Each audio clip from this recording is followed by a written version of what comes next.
Silver Buttons by Bob Graham. Hello readers.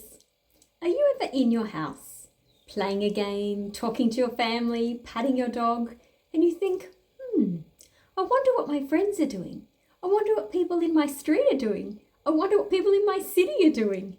Well, this story answers that question because the whole story takes place in 1 minute, from 9:59 a.m. to 10 a.m. and we find out what's happening in our characters' lives, but what's happening in the lives of the people around them.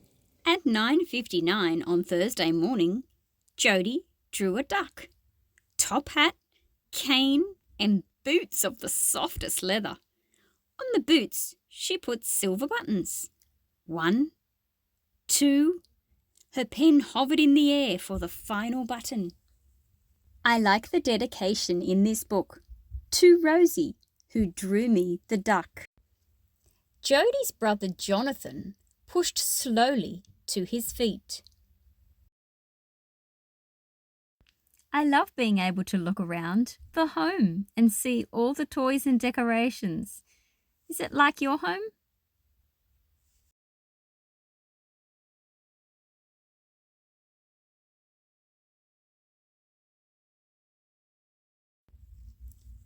He swayed, he frowned, he tilted forward and took his first step.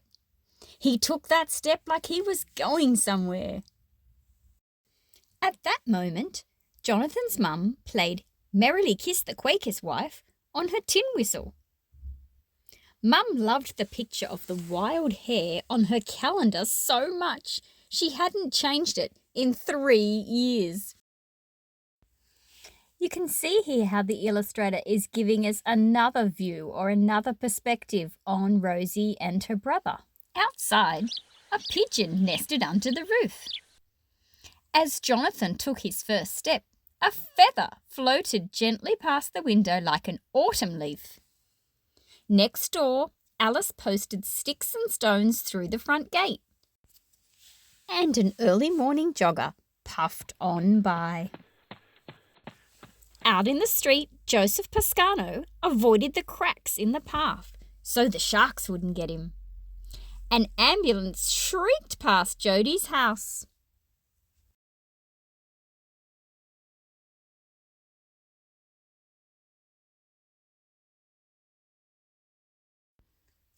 On High Street, Bernard had his shoelace tied for the second time that morning, and a man bought fresh bread from the baker.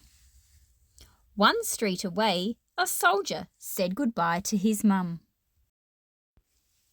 Over in the park, the breeze blew a fine spray over children sailing boats in the fountain. Now I've zoomed in here so you can see Jodie's house, and then I'm going to zoom back out so you can see the suburb that's around them.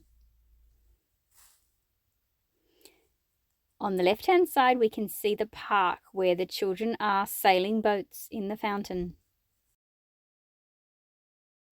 Under the oak, Sophie and her granddad made a house of leaves. Sophie sat in the bathroom, while granddad swept the bedroom. On the edge of the path, a blackbird found a worm.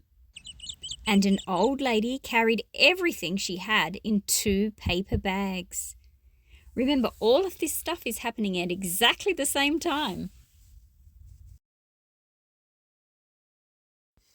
High over the city, a flight of ducks headed south like an arrow.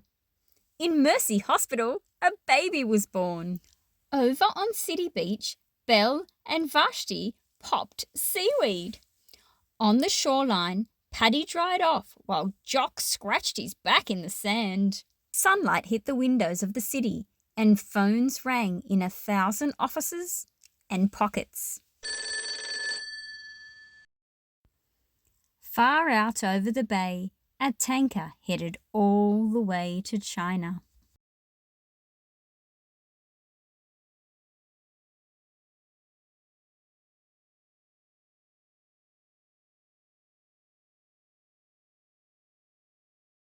Now we're about to go back to Jonathan. Then down came Jonathan, on his little pink knees.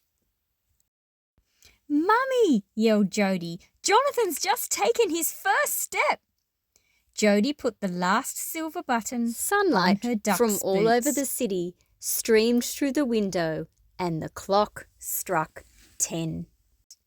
So all of that stuff was happening in that split moment between Jonathan starting to take his first step and taking his first step and then falling down. So that's what's happening all over this city. What's happening all over your city, do you think?